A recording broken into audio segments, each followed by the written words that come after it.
Foundation 45 is a 501c3 nonprofit that funds counseling services for mental health, addiction, and suicide survivors. In addition to providing services, it works to break the stigma surrounding these topics. Foundation 45 recognizes that musicians, artists, and creative types are often at a higher risk for issues with mental health and addiction. The organization's goal is to serve the Dallas-Fort Worth creative community by providing free, top-tier mental health and recovery services. You can learn more about Foundation 45 at foundation45.org. Foundation 45. Live fast, die old.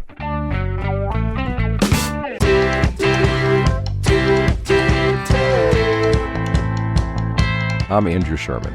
I'm a Texas transplant who has always been in pursuit of art as a career. I've played in bands, pursued an acting career in Hollywood, but I found it behind the lens of a camera here in Dallas, Texas. I was born in New York, I've lived in Chicago, Los Angeles, Austin, but I love Dallas. There's a magical artistic scene in Dallas that mostly goes unnoticed to the outside world. This podcast is focused on what makes it so special and the people who make it thrive artistically. If you don't live here, and even if you do, you might not have heard of them. This is the Dallas Famous Podcast. So who you gonna be? Who you gonna be when you're all grown up? Who you gonna be? Who you gonna be when you're all for us? Yeah. This week on the Dallas Famous Podcast, we have Chris Penn. Chris is the co-owner of Good Records as well as co-manager of the Polyphonic Spree as well as Dripping Daisy. Growing up in San Antonio, Chris was getting dragged to concerts by his parents, planting the seeds for the future endeavors of his life. Chris made his way to Dallas with the promise of working with Dripping Daisy. That couldn't have gone any better, as Chris still works closely with Tim Delaughter and the Good Records umbrella. Chris has always been a big supporter of music and provided a stage at the record store for many up-and-coming bands, and continues to do so. I really love this chat, as Chris really lets the stories fly. So I hope you enjoy this interview with Chris Penn. We are here at the Deep Ellum Community Center, Dallas Famous, and we've got Chris Penn. Introduce yourself for us. Well, my name is Chris Penn, as you just said, and I've been in Dallas since 1987, and co-owner of Good Records, help out with the Polyphonic Spree, co-manage the Polyphonic Spree, and kind of co-manage Dripping Daisy as well when they're active, and we should have some more Dripping Daisy action soon. Cool. You heard it here first. Yeah. But yeah, it's I moved to Dallas to work with Dripping Daisy, so that's why I'm here, and I wouldn't be in Dallas if it weren't for Dripping Daisy. Okay, cool. So we'll back up. So you started in San Antonio? Yeah, I went to I was born in San Marcos, and in about 6 months my family moved to San Antonio. My dad was a school teacher. He went to school at Southwest in San Marcos, and he got a teaching job in San Antonio, so we moved to San Antonio, and was in San Antonio till I was 18, and then went to school at Texas A&M. And the reason I wound up at Texas A&M was because I got the application and essay. I think at the time the application was $20, and I got that one first before UT in Austin. And by the time I got that, I was like, well, I applied for that one. Hopefully I get in. So that's how I wound up at A&M. And kind of worked out good there because I was a big fish in a little pond. There was, there's a record store that opened up that was affiliated with the record store I used to shop at in San Antonio. And I was able to help wind up booking shows. But if I'd have been in Austin, I probably would have been swallowed because there's so much live music in Austin. There's so much going on. I might not have found my bearings and my way to be a part of that. So it's kind of kismet that just that application coming first, and then meeting Tim and Julie and the rest of Dripping Daisy when they would come play Stafford Opera House, where I was helping book shows. And we would, we brought Fugazi there, Jesus Lizard, Spoon, Shudder to Think, all these great bands for this Jawbreaker for this small town, and just kind of worked out that way. That's cool. What was your introduction to music first? Like, were you just a fan? Were you trying to play? Well, I've always loved music, and I just kind of, looking back on it, I think it was the sheer fact that my parents and then my stepdad, probably just didn't want to pay for a babysitter, so I was getting drug along to all these shows in San Antonio, and my first concert was Rod Stewart on the, Blondes Have More Fun. The Do You Think I'm Sexy was the big hit off of that. And I would go to these shows, and, I remember seeing Black Sabbath on the Mob Rules tour with Ronnie James Dio and walking around the third level, and I was like, what's that weird smell, Dad? And and it's just, I saw so many shows. It was just, whether I wanted to or not, it just was like, it got ingrained in me, and just got engrossed in music. And I would also, my mom would drive me around on the weekends in San Antonio, and I'd hit the record stores and hit the flea markets, and just had a circuit, and just became immersed in pop culture and music. And it just, again, it was like, had I been in another town, like at that time I was big into heavy metal, and there was a DJ there, Joe Anthony, on Kiss FM, and they call him the godfather of metal and of rock and roll. And just, like, San Antonio was the first place Rush ever played outside of Canada, first place Triumph played, and they'd get all these bands would, be huge in San Antonio. There's a band called Lakes Diamond that's probably couldn't get arrested in any other town, but they're like the Beatles in San Antonio. So it's a real intense music scene. And, then eventually I moved into punk and then into indie rock. But, it was really kind of great just growing up in San Antonio, just a lot of great venues. But one year in high school, I wore a different concert T-shirt each day. That was my fashion. I had them all alphabetized in my closet, so I would know, and I went in, not necessarily in order, but I would know. I didn't repeat, and then people were like, that. And I used to have long hair before my hair fell out, so everybody remembers me. But I was in the National Honor Society, so I was the kind of freak outcast that was going against the grain. Like, that guy looks like he's stoned all the time, but he's super smart. Well, I didn't smoke weed, against, even though I look like Jeff Spicoli from Fast Times at Ridgemont High. That's cool. And you weren't playing anything? You weren't trying to play music? And, it's just, I think it was a weird thing. We just didn't really have instruments around the house. Yeah. And, I think one time I got my mom to buy me an acoustic guitar, and just never had lessons, and it just was never had anybody else in my family was musical. Now I can play drums now, kind of rudimentary. I actually did a band one time to open up at Rubber Gloves for a band, Enon, because I loved this band Brainiac, and Enon were there, and I talked to Robin, who works for AEG now, but at the time she had Daughter Entertainment, and she was, booking shows. I said, hey, put me on this show. I'll promote it and get a lot of people out, because I loved Enon as well. And I had never played a show before, but I got Mark Pirro from Tripping Daisy and the Polyphonic Spree. He played guitar rather than bass. I played drums. I had a guy, Carlos Jackson, who worked with me at Good Records, the first location of Good Records. He played bass, and he normally played guitar. And we had a guy, Magic Cyclops. He wasn't called Magic Cyclops there, but he was on American Idol, and he's super funny, but he played keyboards. And we did this all instrumental band. It was kind of like Pell Mell meets, I don't know what, Meat Puppets. But to do the changes, I couldn't do a 4 count. I'd have to count, this does this 52 times or whatever. And now I know when to change my beat. But wow. But it felt so weird about doing music, because I felt like I levitated. Like, we only played 22 minutes or something, but felt like a minute. Like, I felt like I was on drugs, because it was just like, it was so surreal, and it just kind of blew my mind. But back to your question, it never was around it. Like, I did, got the recorder when everybody used to learn hot cross buns on the recorder in elementary, and I always loved music, but it just was never, instruments were never there. Nobody in my family really could play. So I missed that boat, but I still love music, and I'll still jump on a drum kit, but, it's just not really for me. My wife's a singer. I met my wife. She was a Tripping Daisy fan, and she was one of the first people recruited for the Polyphonic Spree. She's the operatic voices you hear in there.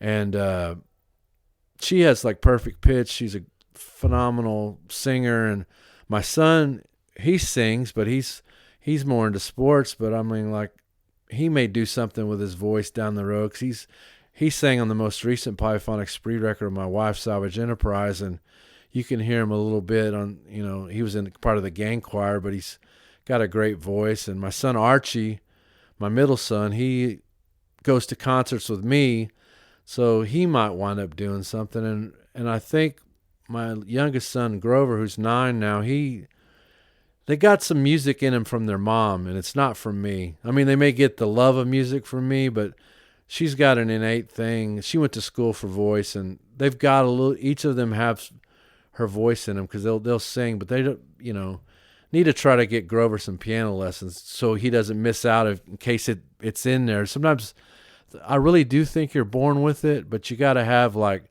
somebody around you, or just have the exposure to have an instrument. We never had a piano in the house or anything. Yeah, I grew up with a piano in the house, and I would just mess around with it. So I mean, do you play something? I played in bands for years, guitar and sang. And all that. It's just, but I guess it's, in a weird way, it's, everybody's got their role, like you got a sound man, you got a manager, you got a booking agent. Like, not everybody can be the lead singer. Not everybody can be the lead guitarist.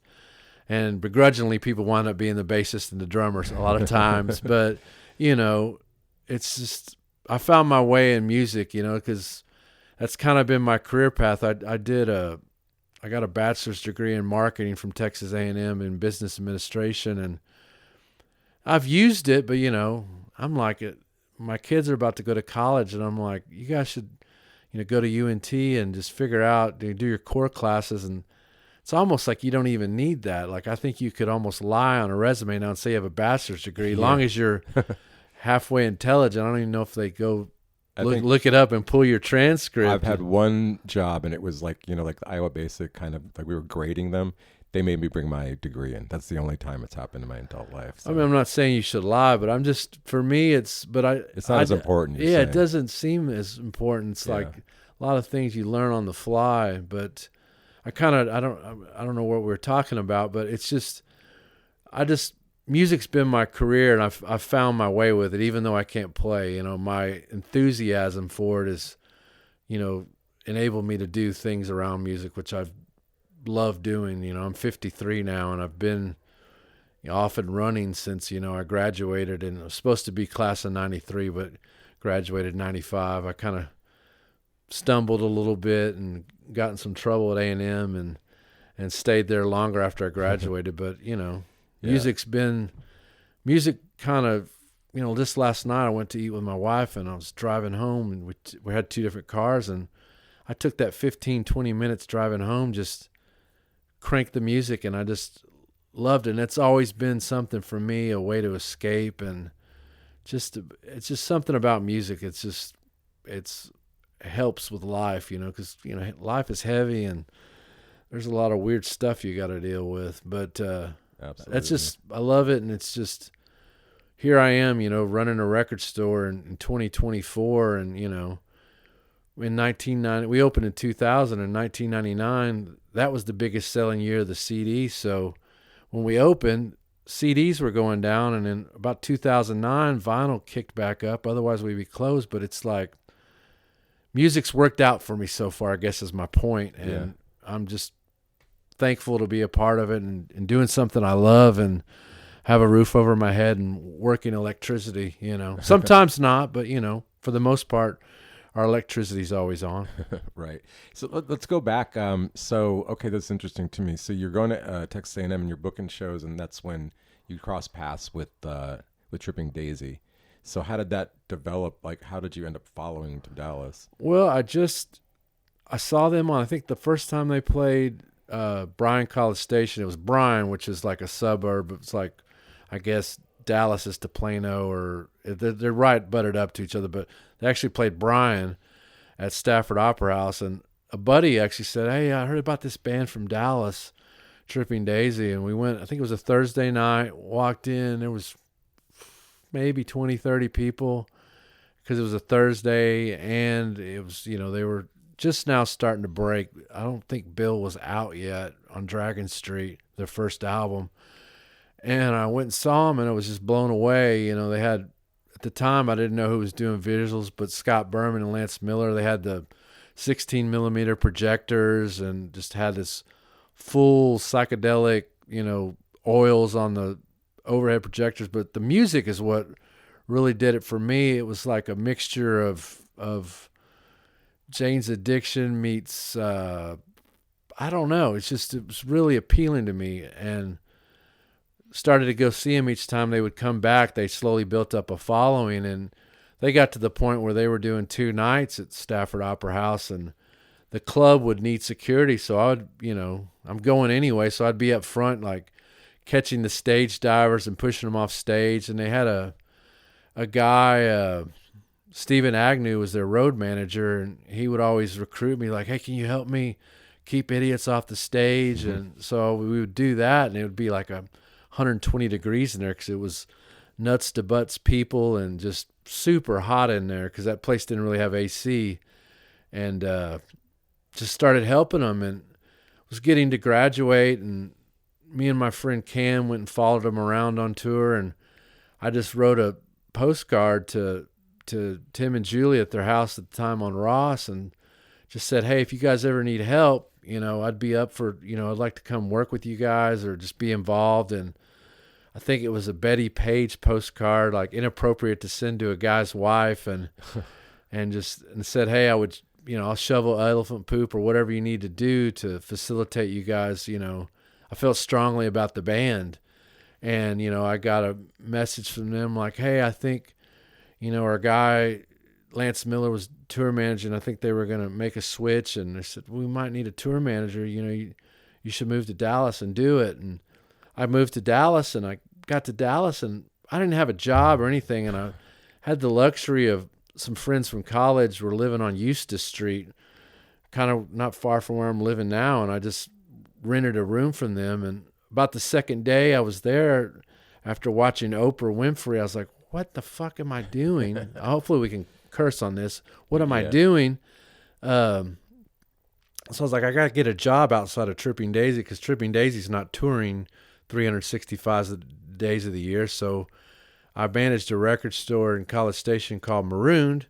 So I went to CD World and met Mike Schroeder and his brother Kerry Schroeder, and got a job there in between, whenever Tripping Daisy wasn't working. But it come to find out, Lance Miller stayed on a bit longer. So working with Tripping Daisy, I started out doing merch, which I love doing merch, and I still this day help get shirts made and count in the merch and display it and all that. But I started out doing merch with Tripping Daisy, and I've worked my way now where if they have reunion shows, which they've done a couple different spurts of reunions, I've got those booked and helped facilitate that.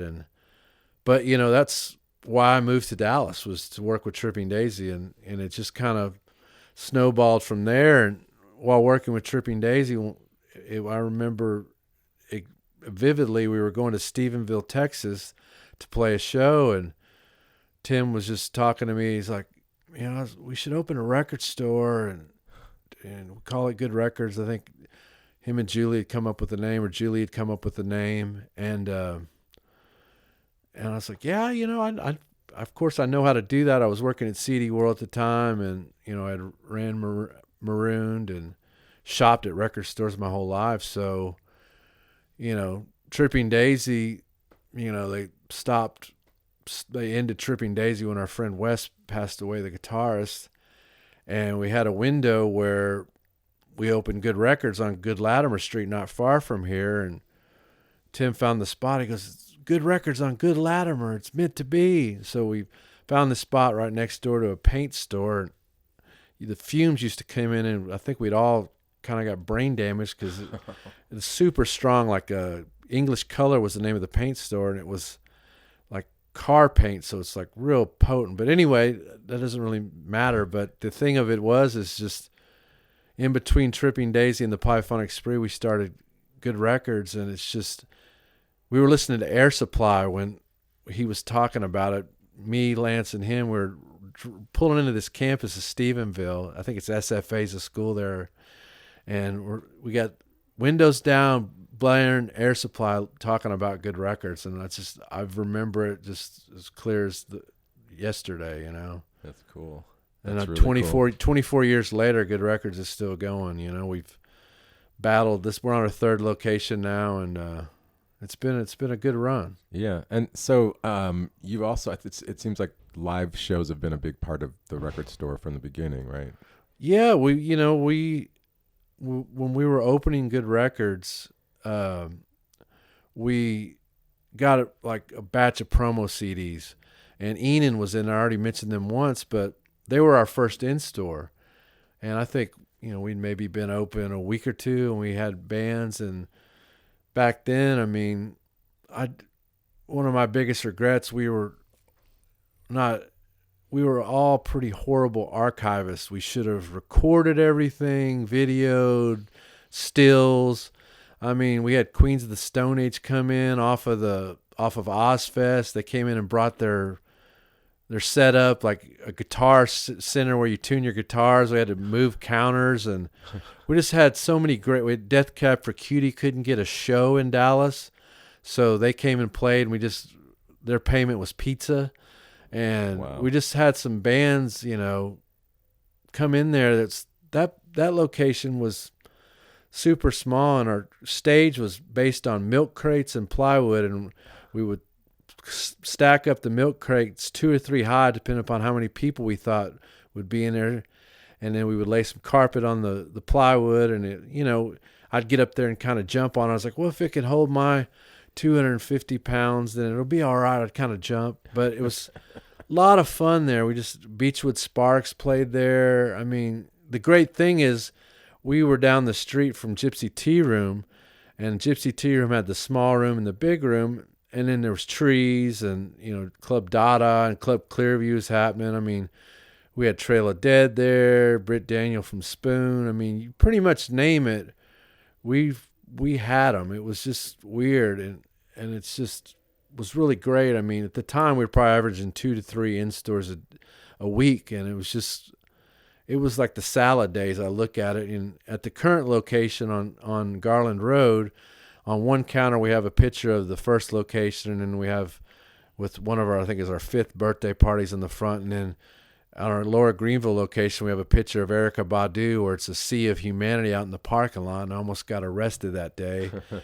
And she's leading a chant of "fuck the police," and I'm like, great, all right. So after being up for 36 hours prepping for this and getting shut down early in the day, she's going to get me arrested. And I'm like, she's going to go scot-free, and I'll be the guy because I'm in charge of this event. But I didn't get arrested, but we just always, you know, being a fan of live music, the co-owners are, you know, Tim Delaughter is a musician. So it's like, it's a part of it. And it's just, to me, a in-store to record store it's like you don't know what you're going to get. It's like, to me, it's like, yeah, I encourage the bands to play how they would normally play on the stage, but it's always going to be a little bit different because the PA is not always what it is at the club. It's not full-blown PA, and you're going to get a little different, or they may do stripped-down acoustic. I mean, Fruit Bats played Lower Greenville, and we used to have toys on the stage and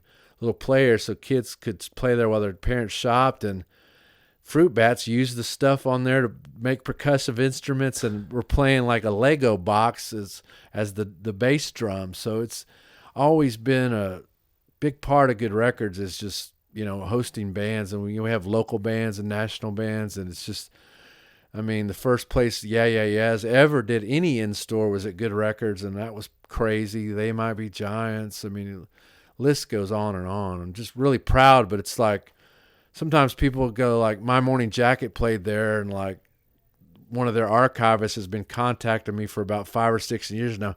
You guys sure you don't have a tape? He's trying to compile these tapes. I'm like, man, to be honest, I don't even remember them playing there, you know, because at the time I think Centromatic opened up for them, and like I think I used, you know, Will Johnson's been a big supporter of the store over the years. Centromatic and South San Gabriel, and he's playing drums with Jason Isbell right now, which is amazing. But it's just been, we've had some bands where I don't even remember they were there, and that's one of my biggest regrets is like, should have had a guest book, everybody sign in like, oh my God, they were there, or they went on to do this. And, you know, we've had, not to toot our own home, but I'm going to toot it. I mean, probably 8 to 10 bands that have wound up being on Saturday Night Live have played good records. So it's been pretty amazing. Yeah, no, I mean, please, I mean, it's great listening to these stories. I got to shoot flamingo trees at the new location, and I did a couple of record store days in Greenville. Those kids, I love those kids. Yeah. That's what those guys are really sweet. We've got it's kind of, you know, I'm older now, but it's kind of like every time I've been in a record store, there's always this group of younger kids, and that's what I just love. And it's like some of those kids, they don't have a place to play. Like some of the clubs they can't get in, or they won't be booked. So I'm like, I let them host their own night, and they curate 2 or 3 bands, and you get the parents and their friends, and it's almost like a skating rink when the kids would get dropped off, or a teen center. It's like, come to Good Records, and I don't discriminate, but they're really talented. I'm not saying that, I mean, we don't let everybody play there, but it's like, I love it, like, to embrace those kids. And, there was one of those kids in Flamingo Tree, or one of their friends' bands. They were like, they were asking about something, and I was like, yeah, they played good records. And they go, oh my God, they did. And I didn't know that. And I'm like, yeah. And it was kind of neat. Yeah, it was cool. That was the whole night. I think maybe Booker T bands. It was kind of a Booker T.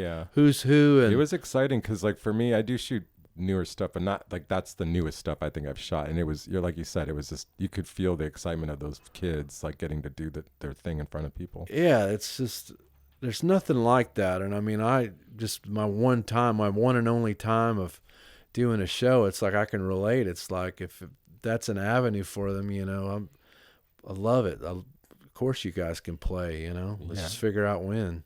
And do you guys also manage bands? Is that right?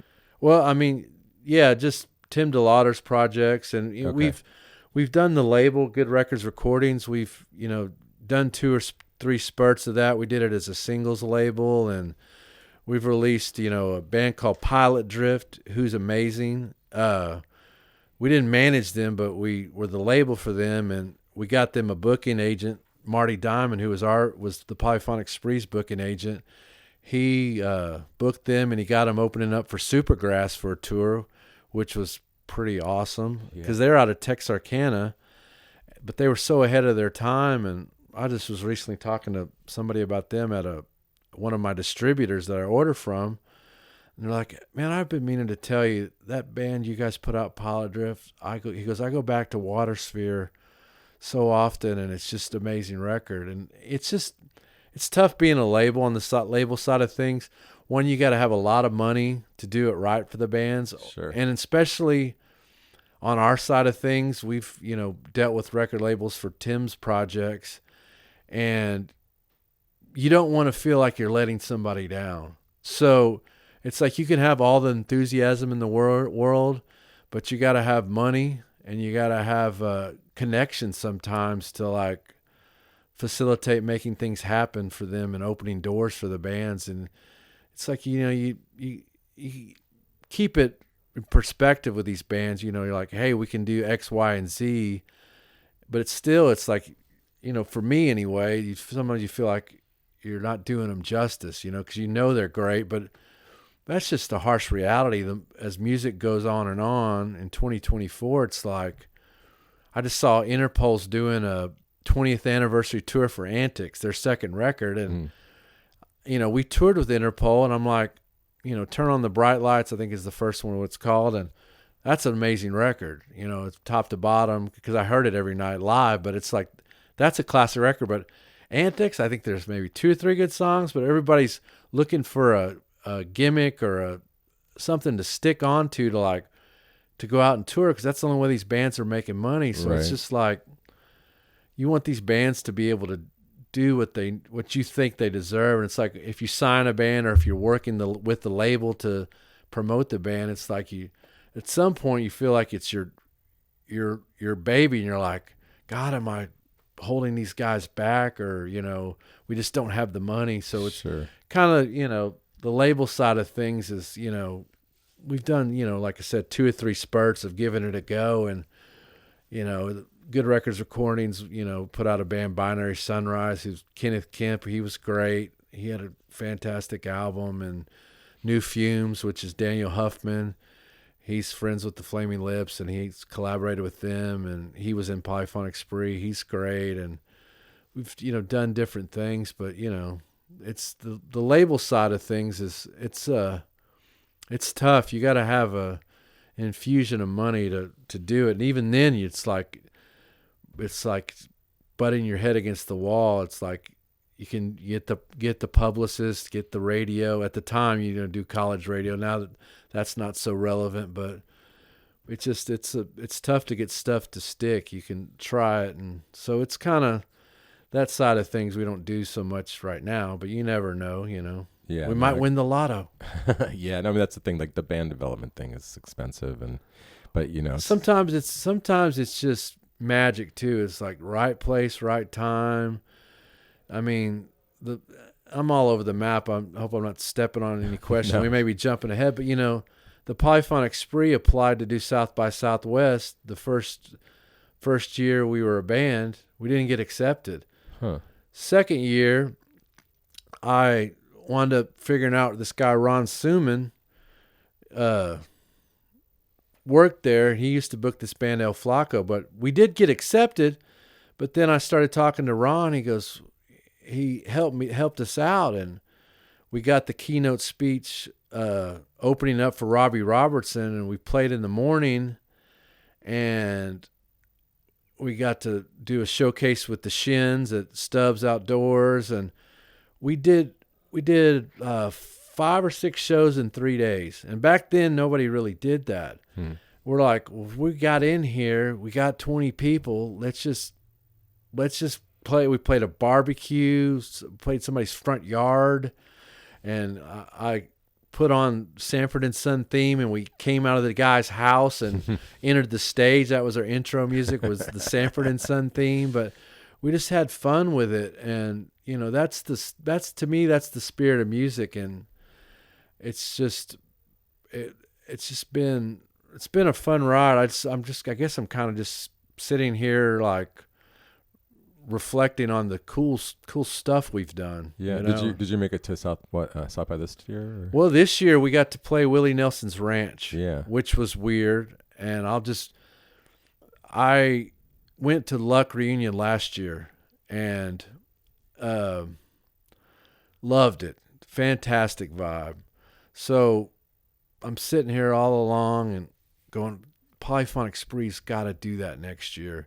I just saw it like, I envision this being on the main stage, or there's not really a main stage, there's different stages, but starting it out, since we're so big, we kick off the day and get out of the way, like our stuff's set up and we just break away. But they put us in the saloon stage, but was trying to navigate, playing the Luck Reunion this year, and talked to Tom Martins, he's a guy, and he's a customer, but he's big in Fort Worth now, and I think he's part of this Here Fort Worth committee, and they had a stage. I said, hey, who's runs Luck? And he goes, this guy Matt Beiser. So he connected us, and I sent him Salvage Enterprise, a new Polyphonic Spree record. He loved it, and we're trying to figure out, we're 20 people, and we didn't do South by Southwest this year because we just can't go play for, I think they pay bands $350 now, $250 or something. We just can't go do that. Yeah. It's just logistically, financially, we just can't do it. But I was talking to them about potentially doing something, paying more, and it just didn't work out. And it was the same thing with Luck. I was coming to Luck late. They had already had their lineup and used their funds, but he goes, we want to do it, and I said, well, we got to get X. We got to get X amount just to get us out the door, and they didn't even meet that. But it turns out, we weren't going to be able to do it. But they go, okay, we'll put you on next year, meaning 2025. But for whatever reason, they do a press release. We're in the draft of the body of the email. So it gets picked up by Rolling Stone, Spin, and we're not on the poster that gets released when they announce all the bands. You know, the Toadies are on there, Tyler Childers, and I see all this, and my phone starts blowing. Oh, y'all are doing Luck, super cool. And I'm out following this band Brainiac around, and I had fractured my C7 vertebrae, so I'm in pain. I'm not realizing that about to do surgery in 4 days, but I get a call from Tim too. He goes, I didn't think Luck was happening. I go, it's not, but these fools left us in the body of the email. So I've kind of been, Julie, Tim's wife and manages the Polyphonic Spree with me.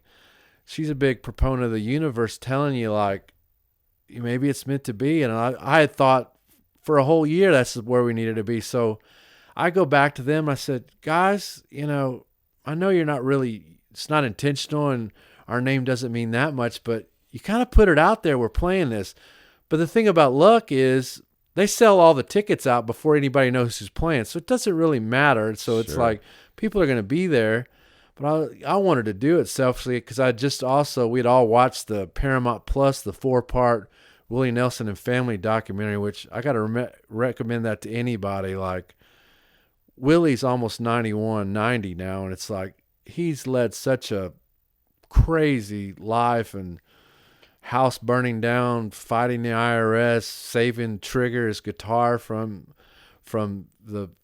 getting auctioned off by the IRS. But so I was like, we got to do this. So I went back to him, and the guy goes, well, we're going to pull some money from here, and we're thinking we'll put you in the saloon stage between Tyler Childers and when Willie goes on. And I'm like, went to the band, and we did it. So that's what we did this year. We didn't do South by Southwest, but to me, there was all the deal with South by Southwest having the U.S. Army as a sponsor and people pulling out. And I'm like, kind of good we didn't, South by Southwest was great to us when that happened. And that led us to get into the UK and being on David Bowie's Meltdown Festival and ultimately getting signed to 679 in the UK and being on Hollywood Records in the US. And our South by Southwest moment was the second year when we actually got in.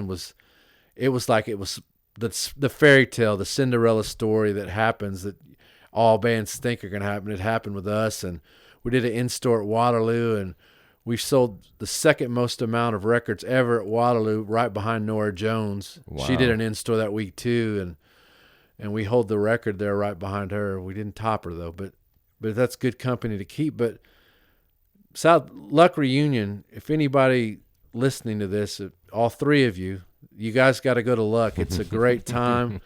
Just get tickets however you can. It doesn't matter who's playing. It's a great vibe and good food. It's just the people are great, and music is it's almost a spiritual thing, and it's Willie. He doesn't have anything to do with booking the bands. He's they rent the ranch from him, but it's just something about it.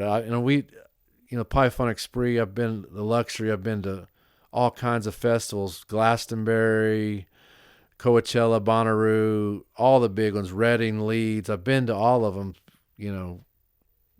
Awesome. That's amazing. So cool to been a part of those. Luck Reunion it's up there with me. I mean, it's a boutique festival. It's like, it's kind of like Good Records is to Amoeba. Like Luck Reunion is it's a vibe, and it's great. So it's after this year, I'm just like, I got to figure out how to get there. Yeah, if you haven't been, work your photo pass angle. Brooke Burris. He's buddy. Yeah, we're buddies. Yeah, he shot us out there. I think he's kind of one of their main photographers. You should use his. Oh yeah. Figure out, become his assistant, or get there and shoot. It's great. Yeah, you won't regret it. We're getting a little bit on end of the podcast here, but I wanted to ask you a little bit about Salvage Enterprise, and I know that Tim was talking about a planetarium tour. Is that still a thing? Tim, right now, as we speak, he's at a planetarium working on footage and testing it, and they're having to figure out the roundness of the concaveness of the walls and how it's going to work. And, not all planetariums are the same, but it's looking like June. And I I was telling Tim today, this has happened in other instances. The planetarium thing is him and Scott Berman that's their baby. And Scott is a grade school friend of his and does our visuals for the Polyphonic Spree and Tripping Daisy. And they're spearheading this, and they're off doing this, and they've got the funding, and they've created a company to make this happen. But it all came about. Tim was playing the Salvage Enterprise for some friends on a small Bluetooth speaker outdoors. And it was just a moment. This record is a very special record. I don't know if you haven't heard it, you got to check it out. And he played it on this Bluetooth speaker, and his friends were like, oh my God, it's such a great record. But it was more about the experience of just shutting your phone off, focusing in on a record for 42 minutes or however, I think 43 minutes is Salvage Enterprise. But it's so weird. I was telling Tim, it's not a new concept. It's a concept that, he talks about in interviews, and concept that I would do is you go get a record. For him, it would be Pink Floyd back in the day, and get your buddy and you listen to it in the bedroom. And me getting Foreigner record or AC/DC record from HEB, the grocery store, and listening to it top to bottom. And you wouldn't be on your phone on TikTok getting 10-second interludes or on Instagram Reels watching Luca do trick shots, and you're focused on the music. And it's really the timing is so weird so Tim started doing these listening experiences where he'd get PA in a generator, so he'd be self-contained. And he did one for the band when the record was done. And then he did one for the backers that contributed to help make the record. And then he went off and rented a Sprinter and went to the West Coast and was doing pop-up events.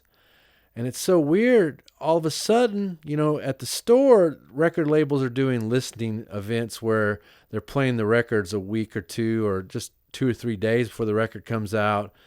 And then you got Foo Fighters doing one very eerily similar to us, to Tim's concept of outdoors in the morning and playing it. And then just recently, Andre 3000 did a listening thing on AMC, like listen at the theaters. And Pearl Jam's now going to do one where you listen to the record in the dark, and then they're going to come back and play it with visuals, and they're going to play it twice in a row.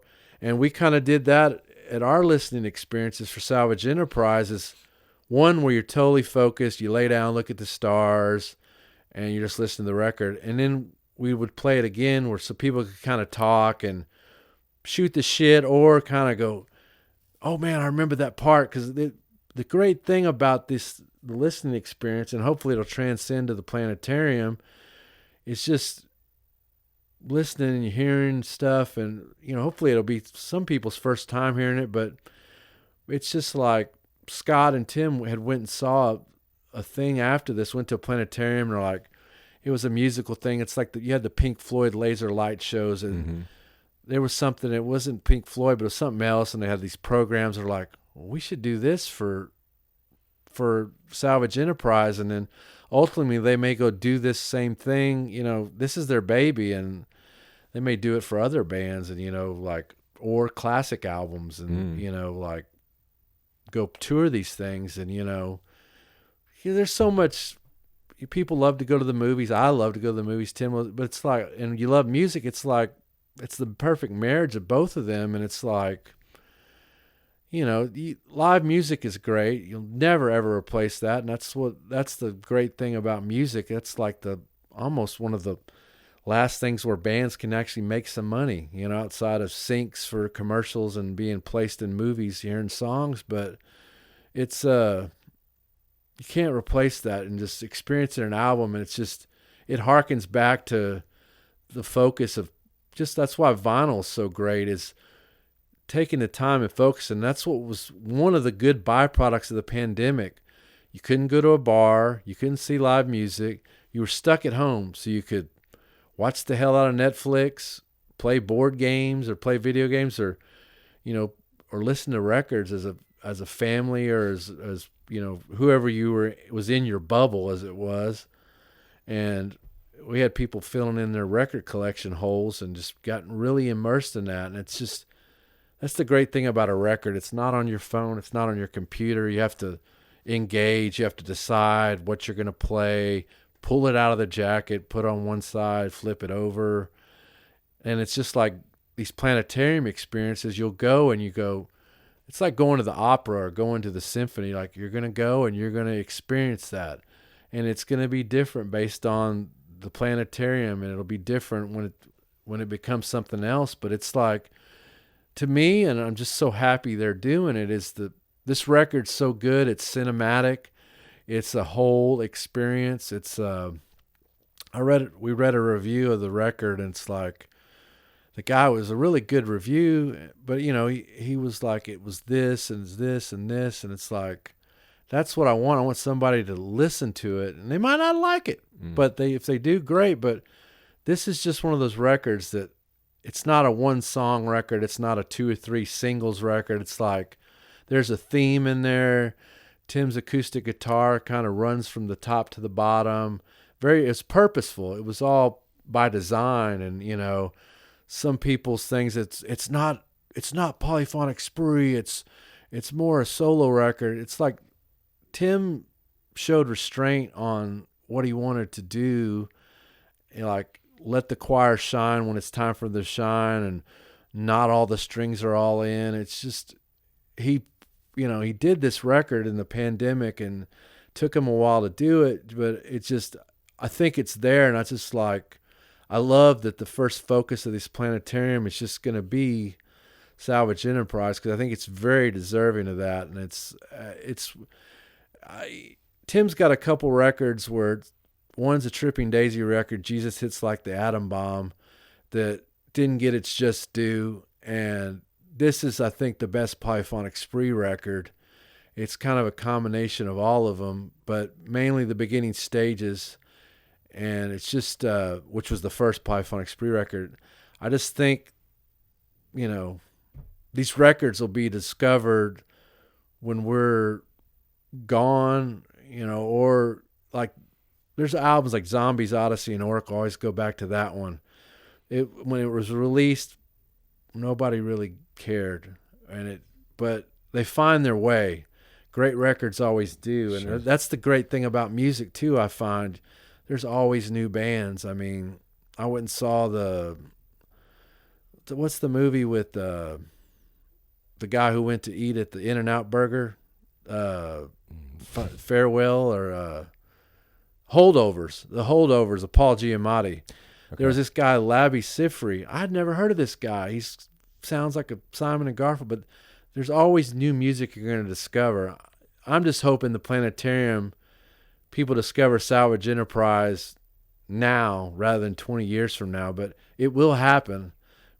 Mark my words, and hopefully this podcast will go in perpetuity, where somebody will go, this guy was ahead of the curve. But there's great records, and this is one. So it's very glad the planetarium thing's happening. So look for that in June, might be July, but Tim's working on it now with Scott Berman. Cool. We're getting to the end here. Is there anything we didn't cover that you want to bring up? Well, I don't know when this will air, but the Polyphonic Spree are playing at the Longhorn Barroom with the great band Fit and Pedal Steel Noah. That's Good Friday, March 29th. We're doing some other dates, and there's going to be some Polyphonic Spree's going to go to the West Coast, looking like, and we're going to get out there and spread the gospel of Salvage Enterprise, and then there'll be some more Tripping Daisy soon. That's exciting. Be on the lookout for that. And then Record Store Day's coming up, April 20th at Good Records. Got a great lineup that we will announce soon.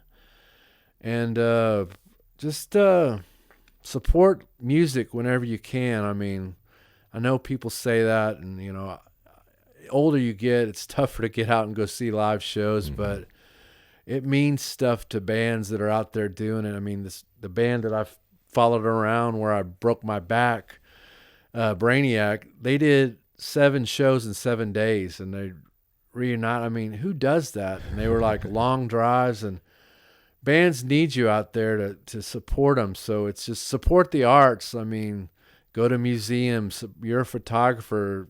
Go to art shows. It's just get off your phone as best you can. I mean, I'm addicted to it. I'm one of the worst, but just enjoy your family. Call your mom, and just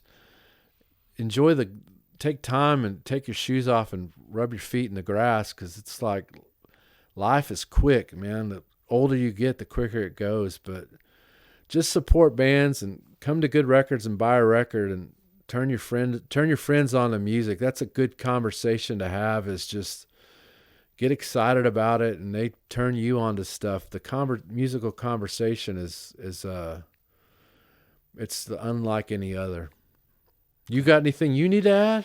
No, I mean, you covered a lot. You get some good, who's who showed up at the Good Records. And, I mean, it's been fantastic. I really appreciate the time. And I'm glad you're feeling better after the accident. Yeah, I love Granddaddy, and they did an in-store. One time they scheduled a day off in Dallas to play our first location because we sold so many copies of Software Slump. And after I got out of my surgery, the Jason Lytle's new Granddaddy record came out that day, so I got to hear that on morphine. So if you get to hear Blue Wave by Granddaddy on morphine, I highly recommend it. That's my tip. Okay, legal morphine, of course. Legal morphine, yeah, prescribed, I guess, or just they shot me. I had the button. They also came in, and I hit the button so many times. I guess you could hit it every 10 minutes. My wife was like, "Hit it." They could tell the failed attempts. I'm like, they're not gonna give me any more. Right, but no, I'm not a drug addict, but stay ahead of the pain. Yes. But thanks for having me. Yeah. Thanks for doing this. I mean, it's cool. I've been listening to it. You've had some great people on there. I know Jason Janik's doing a podcast, a local podcast. Yep. It's yeah, we got a few going on. The Strangest Gig is a good one. There's a few good ones here in town. Yeah, it's just it all resonates. We got State Fair Records doing their thing. You got great venues. It's just Dallas is a great music scene. I'm glad to be a minuscule part of it. So I would say a big part, and I would also say it's I would, from the outside looking at your situation, I would say that you definitely are a big reason that Polyphonic Spree and Good Records are a success. So thank you for what you're doing, and thanks for coming down today. Thanks for having me, Andrew. I'd like to thank Chris Penn for being my guest. You can check out Good Records, Polyphonic Spree, Tripping Daisy, all the links in the show notes. Thank you again to the Deep Ellum Community Center for letting us record there. Theme song, Unstoppable by Salim Nuralla. Thank you for listening. Please like, subscribe, follow, all the good stuff, and share it with your friends. We'll see you next time.